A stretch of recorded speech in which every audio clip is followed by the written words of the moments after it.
ಎಲ್ರಿಗೂ ನಮಸ್ಕಾರ. ಎಲ್ಲರೂ ಹೇಗಿದ್ದೀರಾ? ಎಲ್ಲರೂ ರಾಯರ ಕೃಪೆಯಿಂದ ಚೆನ್ನಾಗಿದ್ದೀರಾ ಅಂತ ನಾನು ಭಾವಿಸ್ತೀನಿ. ರಾಯರು ನಿಮ್ಮೆಲ್ರಿಗೂ ಸುಖ, ಶಾಂತಿ, ನೆಮ್ಮದಿ, ಆಯುಸ್ಸು, ಆರೋಗ್ಯ, ಭಾಗ್ಯ ಕೊಟ್ಟು ಕಾಪಾಡಲಿ ಅಂತ ಕೇಳ್ಕೊತೀನಿ. ಭಗವಂತ ಕೊಡೋ ಕಷ್ಟ ನಾವು ತಡ್ಕೋಬೋದು, ಆದರೆ ಜನರು ಕೊಡೋ ಕಷ್ಟ ಮಾತ್ರ ತಡ್ಕೊಳಕ್ಕಾಗೋದಿಲ್ಲ. ಏಕೆಂತಂದರೆ ಭಗವಂತ ಕಷ್ಟ ಕೊಟ್ಟರೆ ಅದರಿಂದ ದೇವ್ರು ಇರ್ತಾನೆ. ನಮಗೆ ಕಷ್ಟ ಕೊಟ್ಟರು ನಮ್ಮ ಕಷ್ಟದ ಜೊತೆಲಿ ದೇವ್ರು ಇರ್ತಾನೆ. ಇವತ್ತು ಕಷ್ಟ ಕೊಟ್ಟರೆ ನಾಳೆ ಅನುಗ್ರಹ ಮಾಡೇ ಮಾಡ್ತಾರೆ, ನಮ್ಮ ಕೈ ಹಿಡಿತಾರೆ ಅನ್ನೋದೊಂದು ನಂಬಿಕೆ ಇದೆ. ಏಕೆಂತಂದರೆ ದೇವ್ರು ಎಷ್ಟು ಕಷ್ಟ ಕೊಡ್ತಾರೋ ಅಷ್ಟು ನಮಗೆ ಅನುಗ್ರಹ ಮಾಡೋಂಥದ್ದು, ನಮ್ಮ ಜೊತೆಲಿರೋವಂಥದ್ದು. ಯಾರನ್ನೇ ಆಗಲಿ ಅವ್ರ ಜೀವನ ಪೂರ್ತಿ ಅವ್ರ ಜೊತೆಲಿ ಕಷ್ಟ ಇರೋ ಥರ ರಾಯರು ಅನುಗ್ರಹ ಮಾಡೋದಿಲ್ಲ. ಎಲ್ಲ ದೇವ್ರುಗಳು ಅಷ್ಟೇ ಅನುಗ್ರಹ ಮಾಡಿ ಅವ್ರಿಗೆ ಒಳ್ಳೇದು ಮಾಡ್ತಾರೆ. ಆದರೆ ಜನ ಕಷ್ಟ ಕೊಡೋದು ಮಾತ್ರ ನಿಜವಾಗ್ಲೂ ತಡ್ಕೊಳಕ್ಕಾಗೋದಿಲ್ಲ. ಯಾಕೆಂತಂದರೆ ಪ್ರತಿಯೊಬ್ಬರಿಗೂ ದೇವ್ರು ಕೊಡೋ ಕಷ್ಟಕ್ಕಿಂತ ಹೆಚ್ಚಾಗಿ ಜನ ಕೊಡೋ ಕಷ್ಟ ತಡ್ಕೊಳಕ್ಕಾಗೋದಿಲ್ಲ. ಅವ್ರು ಯಾವ್ಯಾವ ರೀತಿ ಕಷ್ಟ ಕೊಡ್ತಾರೆ ಅಂತಂದರೆ, ಒಂದಾದ್ಮೇಲೆ ಒಂದು, ಇವತ್ತೊಂದು ಕಷ್ಟ ಕೊಟ್ಟರೆ ನಾಳೆ ಒಂದು, ಈ ಥರ ಹೆಜ್ಜೆಜ್ಜೆಗೂ ಅವ್ರಿಗೆ ನೋವು ಕೊಡ್ತಿರ್ತಾರೆ, ಕಷ್ಟ ಕೊಡ್ತಿರ್ತಾರೆ. ಯಾಕಪ್ಪ ಅಂತಂದರೆ ಅವ್ರ ಏಳ್ಗೆ ಇವ್ರು ಸಹಿಸ್ಕೊಳಕ್ಕಾಗ್ದಿರ ಅವ್ರಿಗೆ ಹೆಜ್ಜೆಜ್ಜೆಗೂ ನೋವು ಕೊಡೋಂಥದ್ದು, ಅವ್ರಿಗೆ ಅವಮಾನ ಮಾಡೋಂಥದ್ದು. ಇವ್ರ ಕೈಲಿ ಎಷ್ಟು ಸಾಧ್ಯನೋ ಅಷ್ಟು ನೋವು ಕೊಡ್ತಾರೆ. ಬೇರೆಯವ್ರ ಕಡೆಯಿಂದ ಏನೇನು ಮಾಡಿಸ್ಬೇಕೋ, ಯಾವ್ಯಾವ ಥರ ಅವ್ರಿಗೆ ತೊಂದರೆ ಕೊಡಿಸ್ಬೇಕೋ ಆ ರೀತಿ ಎಲ್ಲ ತೊಂದರೆ ಅನ್ನೋದು ಕೊಡಿಸ್ತಿರ್ತಾರೆ. ಇವತ್ತು ಅವ್ರಿಗೆ ನೀವು ತೊಂದರೆ ಕೊಡಿಸಿದ್ರಿ ಅಂತಂದರೆ ನಾಳೆ ನಿಮ್ಮನ್ನು ಕಾಡೋದಕ್ಕೆ, ನಿಮಗೆ ಕಷ್ಟ ಕೊಡೋದಕ್ಕೆ ಅಂಥ 100 ಜನ ಬಂದೇ ಬರ್ತಾರೆ. ನೀವು ಒಬ್ಬರು ಇವ್ರಿಗೆ ಕಷ್ಟ ಕೊಟ್ಟರೆ ನಿಮಗೆ ಕಷ್ಟ ಕೊಡೋದಕ್ಕೆ 100 ಜನ 1000 ಜನ ಬರ್ತಾರೆ. ಆ ಥರ ದೇವರು ಸೃಷ್ಟಿ ಮಾಡಿ ಎಲ್ಲರನ್ನೂ ಸಹ ಬಿಡ್ತಾರೆ. ಆವಾಗ ನೀವು ಎದ್ದೊಳೋದಕ್ಕೂ ಆಗೋದಿಲ್ಲ, ಉಸಿರಾಡೋದಕ್ಕೂ ಸಹ ಆಗೋದಿಲ್ಲ. ಆ ರೀತಿ ಶಿಕ್ಷೆ ಅನ್ನೋದು ಒಂದು ಕೊಡ್ತಾರೆ ನಿಮಗೆ. ನೀವು ಜೀವನ ಪೂರ್ತಿ ಎದ್ದೊಳಕ್ಕಾಗಬಾರ್ದು, ನೀವು ಸುಧಾರಿಸ್ಕೊಳ್ಳೋದಕ್ಕೂ ಆಗಬಾರ್ದು. ಆ ರೀತಿ ಕಷ್ಟ ಅನ್ನೋದು ಕೊಡ್ತಾರೆ. ಯಾಕಪ್ಪ ಅಂತಂದರೆ ಬೇರೆಯವ್ರಿಗೆ ಕಷ್ಟ ಕೊಡೋದು ಅಂದರೆ ಅವ್ರಿಗೆ ಇಷ್ಟ. ಏಕೆಂತಂದರೆ ಒಬ್ಬರು ನೋವು ಪಡೋದು, ಒಬ್ಬರು ಕಣ್ಣೀರು ಹಾಕೋದು, ಅವರು ತಿನ್ನೋ ಅನ್ನಕ್ಕೆ ಮಣ್ಣು ಹಾಕೋದು ಅಂತಂದರೆ ಕೆಲವ್ರಿಗೆ ತುಂಬಾ ಇಷ್ಟ ಇರುತ್ತೆ. ಏಕೆಂತಂದರೆ ಒಬ್ರು ಏಳ್ಗೆ ಸಹಿಸ್ಕೊಳ್ದಿರೋರು ಆ ಥರ ಮಾಡ್ತಾರೆ. ಯಾಕೆ? ನೀವು ಕಷ್ಟಪಡಿ, ನೀವು ದುಡೀರಿ, ನೀವು ಚೆನ್ನಾಗಿರ್ರಿ ಜೀವನದಲ್ಲಿ. ಯಾರು ಬೇಡ ಅಂತ ಹೇಳ್ತಾರ? ನೀವು ದೇವ್ರ ಪೂಜೆ ಮಾಡಿ, ದೇವ್ರನ್ನ ನಂಬಿ, ದೇವ್ರ ಮುಂದೆ ಕೂತ್ಕೊಂಡು ನಿಮ್ಮ ಕಷ್ಟ ಸುಖ ಎಲ್ಲ ಹೇಳ್ಕೊಳ್ಳಿ. ನ್ಯಾಯ, ನೀತಿ, ಸತ್ಯ, ಧರ್ಮನ ನೀವು ಪಾಲಿಸ್ತಾ ಹೋಗಿ. ಆವಾಗ ಏಂತ ದೇವ್ರುಗಳು ನಿಮಗೆ ಒಳ್ಳೇದು ಮಾಡೋದಿಲ್ಲ. ಬೇರೆಯವರು ದೇವ್ರನ್ನ ನಂಬಿರ್ತಾರೆ, ದೇವ್ರನ್ನ ಒಂದು ಆರಾಧಿಸ್ತಿರ್ತಾರೆ. ಅವ್ರಿಗೆ ದೇವರು ಅವ್ರು ಮಾಡೋ ಕೆಲಸಕ್ಕೆ ಒಂದು ಫಲ ಅನ್ನೋದು ಕೊಟ್ಟಿರ್ತಾರೆ. ಆದರೆ ಇವ್ರಿಗೆ ದೇವರು ಮಾಡೋಕ್ಕಾಗೋದಿಲ್ಲ, ಬೇರೆಯವ್ರು ಚೆನ್ನಾಗಿರೋದು ಸಹಿಸ್ಕೊಳ್ಳೋಕ್ಕೂ ಆಗೋದಿಲ್ಲ. ಬೆಳಗಿನ ಜಾವ ಪೂಜೆ ಮಾಡೋದೇ ಸಹಿಸ್ಕೊಳ್ಳಲ್ಲ ಅಂತಂದರೆ ಇವರು ದೇವರು ನಂಬ್ತಾರ, ದೇವ್ರನ್ನ ಪೂಜೆ ಮಾಡ್ತಾರ, ಇವರು ಉದ್ಧಾರನಾದರೂ ಆಗ್ತಾರ? ಯಾವತ್ತಿದ್ರೂ ಕಂಡವರು ಚೆನ್ನಾಗಿರೋದು ಸಹಿಸ್ಕೊಳ್ದಿರ ಅವ್ರಿಗೆ ಕೆಟ್ಟದ್ದು ಬಯಸೋದ್ರಲ್ಲೇ ಇವ್ರ ಜೀವನ ಕಳೆದೋಗುತ್ತೆ. ಅಂಥವ್ರಿಗೆಲ್ಲ ಭಗವಂತ ಕೊಡೋ ಸೂಚನೆಗಳು ಯಾವ್ಯಾವ ಥರ ಸೂಚನೆ ಕೊಡ್ತಾರೆ ಅಂತಂದರೆ ಅವ್ರಿಗೆ ತಡ್ಕೊಳಕ್ಕಾಗೋದಿಲ್ಲ. ಅವರು ಒಂದು ಚೂರು ಮೇಲ್ಕೆದ್ದಂಗೆಲ್ಲ, ಒಂದು ಹೆಜ್ಜೆ ಮೇಲ್ಕೆದ್ದಂಗೆಲ್ಲ ಅಲ್ಲಲ್ಲೇ ಹೊಡ್ತ ಅನ್ನೋದು ಕೊಡ್ತಿರ್ತಾರೆ ದೇವರು. ಅವ್ರು ಏನೇ ಒಂದು ಕೆಲಸ ಕಾರ್ಯ ಮಾಡಲಿ ಅದರಲ್ಲೆಲ್ಲ ಸೋಲೋದು ಅನ್ನೋದು ಕೊಡ್ತಿರ್ತಾರೆ. ಅವರು ಬೇರೆ ಏನೇ ಒಂದು ಯೋಚನೆ ಮಾಡೋದ್ರಲ್ಲಾಗಿರಲಿ, ನನಗೆ ಒಳ್ಳೇದಾಗಲಿ ಅಂತ ಏನೇ ಒಂದು ಯೋಚನೆ ಕೆಲಸ ಮಾಡೋದ್ರಲ್ಲಾಗಿರಲಿ ಅದರಲ್ಲೆಲ್ಲ ಹೊಡ್ತ ಅನ್ನೋದು ಕೊಡ್ತಾರೆ. ಅವ್ರಿಗೆ ಬಂಧು ಬಳಗದಲ್ಲಾಗಿರ್ಬೋದು, ಇಲ್ಲ ಬೇರೆ ಜನದಿಂದ ಆಗಿರ್ಬೋದು, ಇಲ್ಲ ದೇವರೇ ಕಷ್ಟ ಕೊಡೋದಾಗಿರ್ಬೋದು. ಜನ ಕೊಡೋ ಕಷ್ಟ ನಾವು ತಡ್ಕೋಬೋದು, ಆದರೆ ಭಗವಂತ ಕೊಡೋ ಕಷ್ಟ ಯಾವತ್ತೂ ತಡ್ಕೊಳಕ್ಕಾಗೋದಿಲ್ಲ. ನೀವು ಈ ಬೇರೆಯವ್ರಿಗೆ ಕಷ್ಟ ಕೊಡೋದಕ್ಕೆ ಮುಂಚೆ 10 ಬಾರಿ ಯೋಚನೆ ಮಾಡಿ. ಏಕೆ ಅಂತಂದರೆ ನೀವು ಅವ್ರಿಗೆ ಕಷ್ಟ ಕೊಡಬೇಕಾದ್ರೆ ಅವ್ರು ಎಷ್ಟು ಕಣ್ಣೀರು ಹಾಕ್ತಾರೆ, ಎಷ್ಟು ಹೊಟ್ಟೆ ಉರಿ ಪಡ್ತಾರೆ. ಅವ್ರಿಗೆ ಇರೋ ಕಷ್ಟ ಸಾಲದು ಅಂತ ನೀವು ಇನ್ನಷ್ಟು ಮತ್ತಷ್ಟು ಕಷ್ಟ ಅವ್ರಿಗೆ ಕೊಡ್ತೀರಲ್ಲ, ನಿಮಗೆ ದೇವ್ರು ಒಳ್ಳೇದು ಮಾಡ್ತಾನೆ. ಅವ್ರು ಎಷ್ಟು ಕಣ್ಣೀರು ಹಾಕ್ತಾರೆ, ಎಷ್ಟು ನೋವು ಪಡ್ತಾರೆ. ಅವರು ಒಂದು ಕೂಲಿ ಮಾಡಿ, ಬಿಸಿಲು ಮಳೆ ಅಂದಿರ ಕೂಲಿ ಮಾಡಿ ಕಷ್ಟಪಟ್ಟು ದುಡಿದು ಅವರು ಒಂದು ಜೀವನ ಅನ್ನೋದು ಕಟ್ಕೊಂಡಿರ್ತಾರೆ. ಅವ್ರು ಏನೋ ಒಂದು ಸ್ವಲ್ಪ ಮುಂದೆ ಅನ್ನೋದು ಬಂದಿರ್ತಾರೆ. ಹೊಟ್ಟೆ ಬಟ್ಟೆ ಕಟ್ಟಿ ಜೀವನಕ್ಕೇನೋ ದಾರಿ ಮಾಡ್ಕೋಬೇಕಲ್ಲ ಅಂತ ಅವರು ಮುಂದೆ ಬಂದಿರ್ತಾರೆ. ಆದರೆ ಅವ್ರು ಏಳ್ಗೆ ಸಹಿಸ್ಕೊಳ್ದಿರ ಈ ಥರ ಕೆಟ್ಟ ಜನಗಳು ಅವ್ರಿಗೆ ಕೆಟ್ಟದ್ದು ಮಾಡೋ ಅಂಥದ್ದು.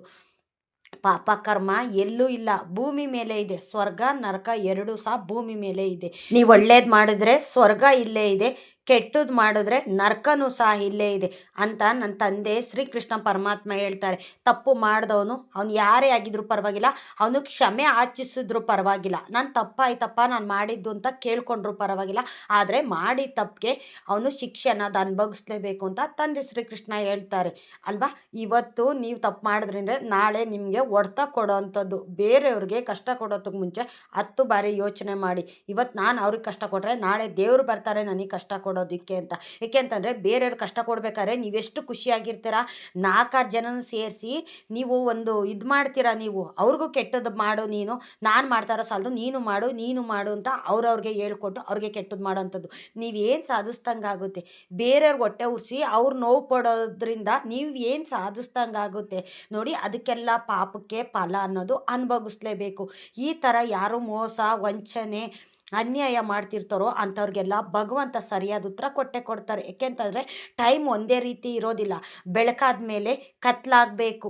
ಅದೇ ರೀತಿ ಇವತ್ತು ನಿಮಗೆ ಸುಖ ಇದೆ ಅಂತಂದರೆ ನಾಳೆ ಕಷ್ಟ ಅನ್ನೋದು ನಿಮ್ಮ ಬೆನ್ನಿಂದೇನೆ ಇರುತ್ತೆ. ಏಕೆಂತಂದರೆ ನೀವು ಮಾಡೋ ಕೆಲಸದಲ್ಲಿ ಒಳ್ಳೆಯದು ಕೆಟ್ಟದ್ದು ಎಲ್ಲನೂ ಸಹ ನಮ್ಮ ಜೀವನದಲ್ಲೇ ಇರುತ್ತೆ. ಒಬ್ಬ ಮನುಷ್ಯ ನಡ್ಕೊಳ್ಳೋ ರೀತಿನಲ್ಲಿ ಒಳ್ಳೆಯದು ಕೆಟ್ಟದ್ದು ಅನ್ನೋದಿರುತ್ತೆ. ನೀವು ಎಷ್ಟು ಪಾಪ ಕರ್ಮ ಮಾಡ್ತೀರೋ ಅಷ್ಟನ್ನೆಲ್ಲ ನೀವು ಅನುಭವಿಸ್ಬಿಟ್ಟೆ ಹೋಗ್ಬೇಕು ಅಂತ ದೇವತೆಗಳು ಹೇಳೋವಂಥದ್ದು. ಕೆಲವ್ರಂತೂ ಅದೇನು ಮನಸ್ಸಲ್ಲಿ ಇಟ್ಕೊಂಡು ಯೋಚನೆ ಮಾಡ್ತಾರೋ ಮಾತಾಡ್ತಾರೋ ನಿಜವಾಗ್ಲೂ ಗೊತ್ತಿಲ್ಲ. ಅವ್ರಿಗೆ ದೇವರು ಒಂದು ಸತಿ ಶಿಕ್ಷೆ ಅನ್ನೋದು ಕೊಟ್ಬಿಟ್ರೆ ಅವ್ರು ಆ ಥರ ಮಾತಾಡೋದಿಲ್ಲ, ಆ ಥರ ಕೆಲಸ ಮಾಡೋದು ಇಲ್ಲ. ಕೆಲವರು ನನಗೆ ಹೇಳ್ತಾರೆ, ಕಮೆಂಟಲ್ಲೂ ಹಾಕ್ತಾರೆ, ಅಕ್ಕ ನಾನು ಎಷ್ಟು ನಿಯತ್ತಾಗಿರ್ತೀವೋ, ಎಷ್ಟು ದೇವ್ರ ಪೂಜೆ ಮಾಡ್ತೀವೋ ಅಷ್ಟು ನನ್ನ ನಿಂದಿಸ್ತಾರೆ, ಅವಮಾನ ಮಾಡ್ತಾರೆ. ನೀನು ಎಷ್ಟು ಪೂಜೆ ಮಾಡ್ತೀಯಾ, ನಿನ್ಗೇನು ದೇವ್ರು ಒಳ್ಳೇದು ಮಾಡಿಲ್ಲ, ಮತ್ತು ನಾಯಿಗಳಿಗೆ ಅನ್ನ ಹಾಕ್ತೀಯ ನೀನು, ಆ ಅನ್ನನ ಬೇರೆ ಹಸು ಕರುಗಳು ಆಡು ಕುರಿಗಳು ತಿಂದು ಇದಾಗಲ್ವಾ, ಹಾಕಬೇಡ ನೀನು ನಾಯಿಗಳಿಗೆ ಅನ್ನ ಅಂತ ಹೇಳ್ತಾರಕ್ಕ ಅಂತ. ಏಕೆ ಅಂತಂದರೆ ಹಳ್ಳಿ ಕಡೆ ಈ ಥರ ಎಲ್ಲ ಒಂದು ಮಾತಾಡ್ತಾರೆ. ನಾಯಿಗಳಿಗೆ ಅನ್ನ ಹಾಕಿದ್ರು ಸಹಿಸ್ಕೊಳ್ಳೋದಿಲ್ಲ. ಏಕೆಂತಂದರೆ ಎಲ್ಲರೂ ಈ ಥರ ಇರುತ್ತೆ ಅಂತ ಹೇಳೋಕ್ಕಾಗೋದಿಲ್ಲ. ಅನ್ನನ ಆಡು ಮೇಕೆ ಈ ಥರ ಏನಾದರೂ ತಿಂತು ಅಂತಂದರೆ ಅವಕ್ಕೆ ತೊಂದರೆ ಆಗುತ್ತೆ ಅಂತ ಹೇಳ್ತಾರೆ. ಅವರು ಹೇಳೋ ರೀತಿನಲ್ಲಿ ಹೇಳಿದ್ರೆ ಪರವಾಗಿಲ್ಲ. ಆದರೆ ಅವ್ರ ಮೇಲೆ ದ್ವೇಷ ಇಟ್ಕೊಂಡು ಅವ್ರು ಏನೇ ಒಂದು ಕೆಲಸ ಮಾಡಿದ್ರು ಅದರಲ್ಲೆಲ್ಲ ತಪ್ಪು ಹುಡುಕ್ತಾ ಅವ್ರ ಮೇಲೆ ಕತ್ತಿ ಮಸಿಯೋದು ಎಷ್ಟರ ಮಟ್ಟಿಗೆ ಸರಿ ಅಲ್ವಾ? ಪ್ರಾಣಿಗಳಿಗೆ ಅನ್ನ ಹಾಕೋದು ತಪ್ಪ? ಹಾಗಾದರೆ ನೀವು ಮೇಕೆ ಕುರಿ ಅಂತ ಸಾಕ್ತಿರಲ್ಲ, ಎಮ್ಮೆ ಹಸು ಅಂತ ಸಾಕ್ತಿರಲ್ಲ, ಅದಕ್ಕೆಲ್ಲ ಹಸುಗಳಿಗೆಲ್ಲ ಹುಲ್ಲು ಅನ್ನೋದು ಕೊಡೋದಿಲ್ವಾ, ಒಂದು ಸೊಪ್ಪು ಅನ್ನೋದು ಕೊಡೋದಿಲ್ವಾ? ಅದೇ ರೀತಿ ಅಲ್ವಾ ನಾಯಿಗಳು. ಅವಕ್ಕೆ ಯಾರು ಊಟ ಹಾಕ್ತಾರೆ? ಯಾರಾದರೂ ಒಬ್ಬರು ಊಟ ಹಾಕಿದ್ರೆ ತಾನೇ ಅವು ಹೊಟ್ಟೆ ತುಂಬಿಕೊಳ್ಳೋ ಅಂಥದ್ದು.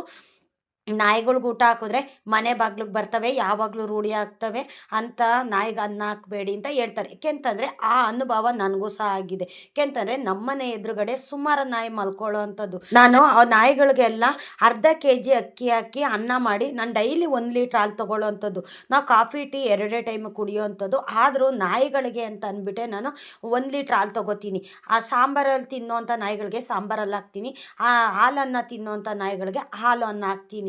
ನಮಗೇನು ಕೆಟ್ಟದಾಗೋದಿಲ್ಲ. ಭಗವಂತ ನಾವು ಯಾರಿಗಾದ್ರೂ ಏನಾದರೂ ಅಯ್ಯೋ ಅಂತಂದರೆ ದಾನ ಧರ್ಮ ಮಾಡಿದ್ರೆ ದೇವ್ರು ನಮ್ಗೆ ಇನ್ನೊಂದು ಕಡೆ ಎಲ್ಲಾದರೂ ಕೊಟ್ಟೇ ಕೊಡ್ತಾರೆ. ಆದರೆ ಮೂಕ್ ಪ್ರಾಣಿಗೆ ಹಸ್ತಂಥವ್ರಿಗೆ ಅನ್ನ ಹಾಕಿದ್ರೆ ಯಾವತ್ತೂ ಪಾಪ ಅನ್ನೋದು ಬರೋದಿಲ್ಲ, ಪುಣ್ಯನೇ ಬರುತ್ತೆ.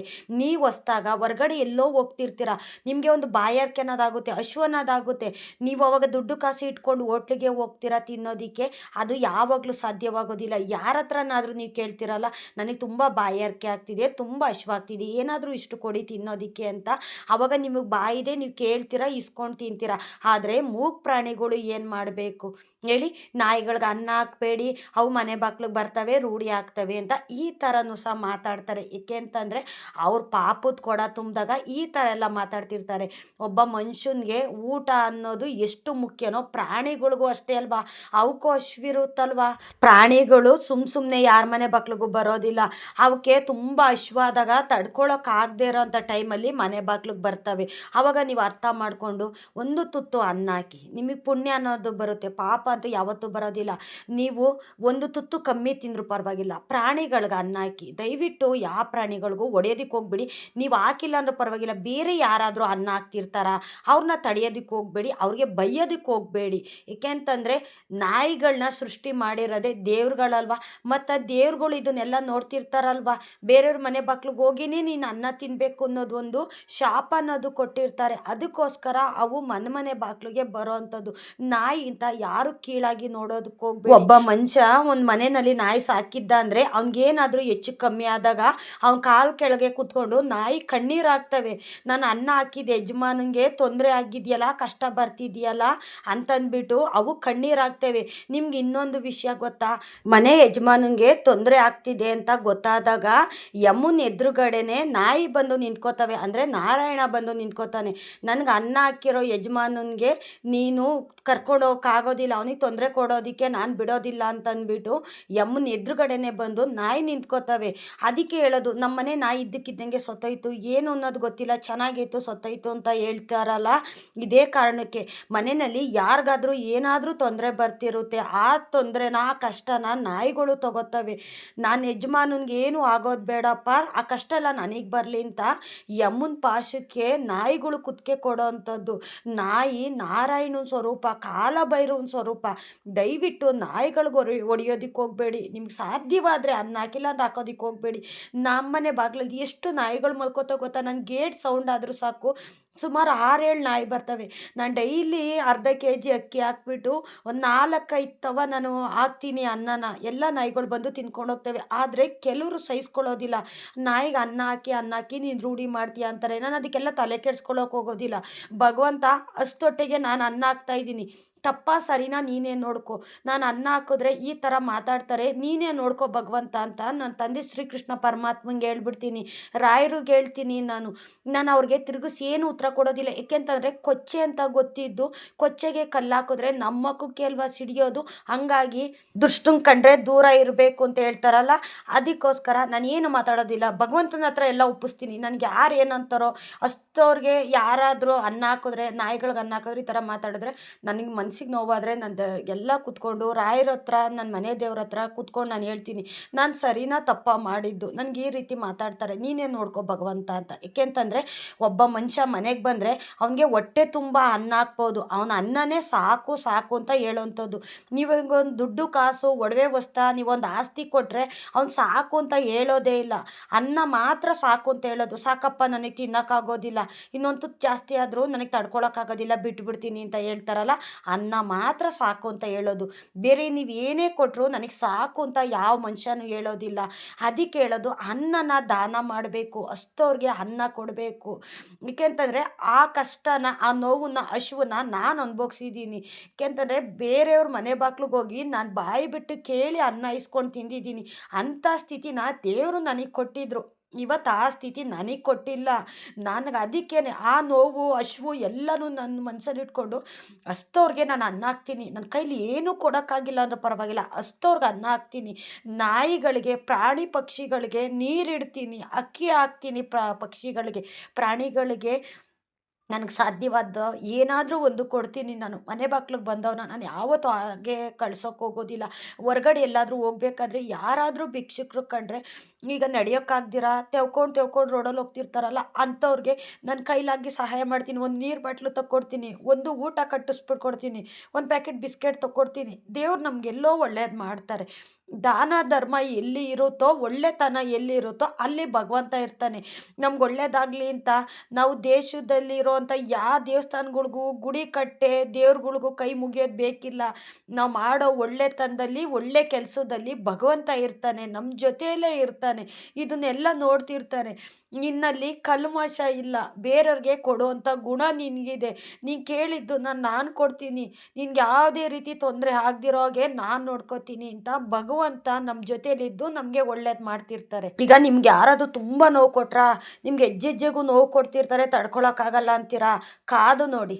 ಅವ್ರ ಕರ್ಮ ನೀವೇ ನಿಮ್ಮ ಕಣ್ಣಾರೆ ನೋಡೋ ಥರ ಭಗವಂತ ಮಾಡೇ ಮಾಡ್ತಾರೆ. ಏಕೆಂತಂದರೆ ಇದ್ರ ಅನುಭವ ಎಲ್ಲ ನನಗಾಗಿದೆ. ನನಗೆ ಯಾರು ನೋವು ಕೊಡ್ತಾರೋ, ಯಾರು ಕಷ್ಟ ಕೊಡ್ತಾರೋ, ತಂದೆ ಶ್ರೀಕೃಷ್ಣ ಪರಮಾತ್ಮ ಹತ್ರ ನನ್ನ ಮನೆ ದೇವ್ರ ಮುಂದೆ ಕೂತ್ಕೊಂಡು ನಾನು ಕಣ್ಣೀರು ಹಾಕ್ತೀನಿ, ಅಳ್ತೀನಿ. ನಾನು ಯಾರಿಗೂ ಕೆಟ್ಟದ್ದು ಬಯಸಿಲ್ಲ. ನನಗೆ ಕೆಟ್ಟದ್ದು ಮಾಡೋರನ್ನ ನೀನೇ ನೋಡ್ಕೊ ಭಗವಂತ. ನನ್ನ ಏಳ್ಗೆ ಸಹಿಸ್ಕೊಳ್ದೇ ಇರೋರು, ನಾನು ತಿನ್ನೋದು, ಉಣ್ಣೋದು, ನಾನು ಒಳ್ಳೆ ಬಟ್ಟೆ ಹಾಕೋದು ಕೆಲವರು ಸಹಿಸ್ಕೊಳ್ಳೋದಿಲ್ಲ, ನಾನು ಚೆನ್ನಾಗಿರೋ ಸಹಿಸ್ಕೊಳ್ಳೋದಿಲ್ಲ. ಯಾಕೆಂತಂದರೆ ಅವ್ರ ಗಂಟೇನು ನಾನು ತಿಂದಿಲ್ಲ. ನಾನು ಬೆಳಗ್ಗೆ 7:30-8 ಗಂಟೆಗೆ ನಾನು ಮನೆ ಬಿಟ್ಟರೆ ಸಂಜೆ ಬರೋದೇ 7:30-8 ಗಂಟೆಗೆ ನಾನು ಮನೆ ಬರೋವಂಥದ್ದು. ಭಾನುವಾರ ಇದ್ದರೂ ಸಹ ನಾನು ಕೆಲ್ಸಕ್ಕೆ ಹೋಗಿ ದುಡಿಯೋವಂಥದ್ದು. ನಾನು ಜೀವನಕ್ಕೋಸ್ಕರ ಎಷ್ಟೆಲ್ಲ ಕಷ್ಟಪಡ್ತೀನಿ. ಆದರೆ ನಮ್ಮ ಕಷ್ಟ ಅವ್ರ ಕಣ್ಣಿಗೆ ಕಾಣೋದಿಲ್ಲ. ನಾವು ಚೆನ್ನಾಗಿರೋದಷ್ಟೇ ಅವ್ರಿಗೆ ಕಣ್ಣಿಗೆ ಕಾಣೋದು. ನಾವು ಚೆನ್ನಾಗಿರೋದು ಅವ್ರು ಸಹಿಸ್ಕೊಳ್ದಿರ ನಮ್ಗೆ ಹೆಜ್ಜೆಗೂ ನೋವು ಕೊಡೋದು, ಕಷ್ಟ ಕೊಡೋದು, ಅವ್ರು ಕೊಡೋ ಕಷ್ಟ ಸಾಲದು ಅಂತ ಬೇರೆಯವ್ರ ಕೈಲೂ ಕಷ್ಟ ಕೊಡಿಸೋವಂಥದ್ದು. ಮತ್ತು ಅವ್ರಿಗೇನು ಕಮ್ಮಿ, ಅವ್ರು ಚೆನ್ನಾಗೇ ಇದ್ದಾರೆ, ಚೆನ್ನಾಗಿ ದುಡಿತಿದ್ದಾರೆ, ಒಳ್ಳೊಳ್ಳೆ ಬಟ್ಟೆ ಹಾಕ್ಕೋತಿದ್ದಾರೆ, ಒಳ್ಳೆ ಮನೇಲಿದ್ದಾರೆ, ಒಳ್ಳೊಳ್ಳೆ ಒಡವೆ ಹಾಕೋತಾರೆ, ಈ ಥರ ಎಲ್ಲ ಮಾತಾಡ್ತಾರೆ. ಚೆನ್ನಾಗೇ ತಿಂತಾರೆ, ಚೆನ್ನಾಗೇ ಉಣ್ತಾರೆ ಅಂತ. ಆದರೆ ನಾವು ಚೆನ್ನಾಗಿರೋದು ಸಹಿಸ್ಕೊಳ್ದಿರ ಈ ಥರ ಮಾತಾಡೋರು, ಕೆಟ್ಟದ್ದು ಮಾಡೋ ಅಂಥವ್ರಿಗೆ ಭಗವಂತ ಒಂದಲ್ಲ ಒಂದು ದಿವಸ ಅವ್ರ ಕರ್ಮನ ಅವ್ರು ಅನುಭವಿಸ್ಬೇಕು. ಅದು ನಿಮ್ಮ ಕಣ್ಣೆದುರುಗಡೆನೇ ಅನುಭವಿಸ್ತಾರೆ ಅವರು. ಏಕೆ ಅಂತಂದರೆ ನನಗೆ ಕೆಲವೊಂದು ಟೈಮಲ್ಲಿ ಕೆಲವೊಂದು ಕಾಲದಲ್ಲಿ ತುಂಬ ಕಷ್ಟ ಕೊಟ್ಟಿದ್ದಂಥದ್ದು. ನನ್ನ ಏಳಿಗೆ ಸಹಿಸ್ಕೊಳ್ದಿರೋರು, ನಾನು ಚೆನ್ನಾಗಿರೋ ಸಹಿಸ್ಕೊಳ್ದಿರೋರು ನನಗೆ ಹೆಜ್ಜೆಜ್ಜೆಗೂ ನೋವು ಕೊಡೋರು. ಯಾವ ಥರ ಅಂದರೆ ಯಾರ ಹತ್ರನೂ ಹೇಳ್ಕೊಳಕ್ಕೂ ಆಗ್ತಿರ್ಲಿಲ್ಲ, ಅನುಭವಿಸೋಕ್ಕೂ ಆಗ್ತಿರ್ಲಿಲ್ಲ, ಆ ಥರ ಕಷ್ಟ ಕೊಡೋರು. ನನಗೆ ಯಾರು ಕಷ್ಟ ಕೊಡ್ತಿದ್ರು ಅವ್ರಿಗೆಲ್ಲ ಭಗವಂತ ದಿನಕ್ಕೊಬ್ಬೊಬ್ರಿಗೆ ಶಿಕ್ಷೆ ಅನ್ನೋದು ನನ್ನ ಕಣ್ಣೆದುರುಗಡೆನೆ ಕೊಡ್ತಿದ್ದಾನೆ. ನಾನು ಅವಾಗ ಏನಂತೀನಿ, ತಂದೆ ನೀನಿದ್ಯಾ. ನಾನು ಅವತ್ತು ನೊಂದುಕೊಂಡು ಎಷ್ಟು ಕಣ್ಣೀರು ಹಾಕಿದ್ನೋ, ನಾನು ಎಷ್ಟು ಹೊಟ್ಟೆ ಉರ್ಕೊಂಡೋ ನನ್ನ ಕಣ್ಣೆದುರುಗಡೆ ನೀನು ತೋರಿಸ್ತಾ ಇದೀಯ ಭಗವಂತ. ಆದರೆ ಯಾರನ್ನೂ ಕೆಟ್ಟವ್ರನ್ನಾಗಿ ಹಾಗೆ ಬಿಡೋದಕ್ಕೆ ಹೋಗಬೇಡ. ಅವ್ರಿಗೆ ತಿದ್ದಿ ಬುದ್ಧಿ ಹೇಳಿ ಒಳ್ಳೆ ದಾರಿಗೆ ತಗೊಂಬ. ಏಕೆಂತಂದರೆ ಅವ್ರಿಗೂ ಹೆಂಡ್ತಿ ಮಕ್ಳು ಅನ್ನೋದು ಇರ್ತಾರೆ, ಸಂಸಾರ ಅನ್ನೋದು ಇರ್ತಾರೆ. ಅವ್ರಿಗೇನಾದರೂ ಹೆಚ್ಚು ಕಮ್ಮಿ ಆದರೆ ಅವ್ರ ಹೆಂಡ್ತಿ ಮಕ್ಕಳು ಮನೇಲಿರೋ ಜನ ಎಲ್ಲ ಕಷ್ಟಪಡಬೇಕಾಗುತ್ತೆ. ಆ ಕಷ್ಟ ಯಾರಿಗೂ ಬೇಡ ತಂದೆ. ಏಕೆಂದರೆ ಅವ್ರು ನನಗೆ ಕಷ್ಟ ಕೊಟ್ಟಿರ್ಬೋದು, ಅವ್ರ ಕಷ್ಟನ ನನ್ನ ಕಣ್ಣೆದುರುಗಡೆ ನೀನು ನೋಡೋ ಥರ ಮಾಡ್ದಲ್ಲ, ಸಾಕು ಭಗವಂತ ಅಂತ ನಾನು ಇಷ್ಟನ್ನು ಕೇಳ್ತೀನಿ. ನಾನು ಯಾರಿಗೂ ಯಾವತ್ತೂ ನಾನು ಕೆಟ್ಟದ್ದು ಬಯಸೋಕೆ ಹೋಗೋದಿಲ್ಲ. ಯಾಕೆಂತಂದರೆ ನನಗೆ ಗೊತ್ತು, ಜೀವನದ ಪಾಠ ಕಲ್ತಿದ್ದೀನಿ ನಾನು ಕೆಟ್ಟದ್ದು ಮಾಡಿದ್ರೆ, ಕೆಟ್ಟದ್ದು ಬಯಸಿದ್ರೆ ನನಗೆ ಕೆಟ್ಟದ್ದಾಗುತ್ತೆ ಅನ್ನೋದೊಂದು ಜೀವನ ಸತ್ಯನ ನಾನು ಅರ್ಥಕೊಂಡು ನಾನು ಜೀವನ ಮಾಡೋಂಥದ್ದು. ಆದರೆ ನಿಮಗೆ ಯಾರಾದರೂ ತೊಂದರೆ ಕೊಡೋದಕ್ಕೆ ಬಂದರೆ ಭಗವಂತನ ಹತ್ರ ಹೇಳಿ, ಶ್ರೀಕೃಷ್ಣ ಪರಮಾತ್ಮನ ಹತ್ರ ಹೇಳಿ. ಅವರೇ ಇಂಥವ್ರಿಗೆಲ್ಲ ಸರಿಯಾದ ಉತ್ತರ ಅನ್ನೋದು ಕೊಡ್ತಾರೆ. ನಿಮ್ಗೆ ಕೆಟ್ಟದಾಗ್ತಿದ್ಯಾ, ಯಾರಾದರೂ ಕೆಟ್ಟದ್ದು ಮಾಡ್ತಿದ್ದಾರಾ, ನೀವು ಸತ್ಯನೇ ಪಾಲಿಸಿ. ನೀವು ದಾನ ಧರ್ಮ ನಿಯತ್ತು ದಾರಿ ಬಿಟ್ಟು ನೀವು ಹೋಗೋದಕ್ಕೆ ಹೋಗಬೇಡಿ. ನಿಮ್ಗೆ ಇವತ್ತು ಕೆಟ್ಟದ್ದಾಗ್ತಿದ್ರೆ ನಾಳೆ ಒಳ್ಳೇದು ಮಾಡೇ ಮಾಡ್ತಾರೆ. ಇದಕ್ಕೆ ನಾನೇ ಸಾಕ್ಷಿ. ನಾನು ಇಷ್ಟೊತ್ತು ನನ್ನ ವಿಡಿಯೋ ನೋಡಿದ್ದಕ್ಕಾಗಿ ತುಂಬ ಹೃದಯದ ಧನ್ಯವಾದಗಳು. ರಾಯರು ನಿಮ್ಮೆಲ್ರಿಗೂ ಸುಖ ಶಾಂತಿ ನೆಮ್ಮದಿ ಆಯುಸ್ಸು ಆರೋಗ್ಯ ಭಾಗ್ಯ ಕೊಟ್ಟು ಕಾಪಾಡಲಿ ಅಂತ ನಾನು ಕೇಳ್ಕೊತೀನಿ.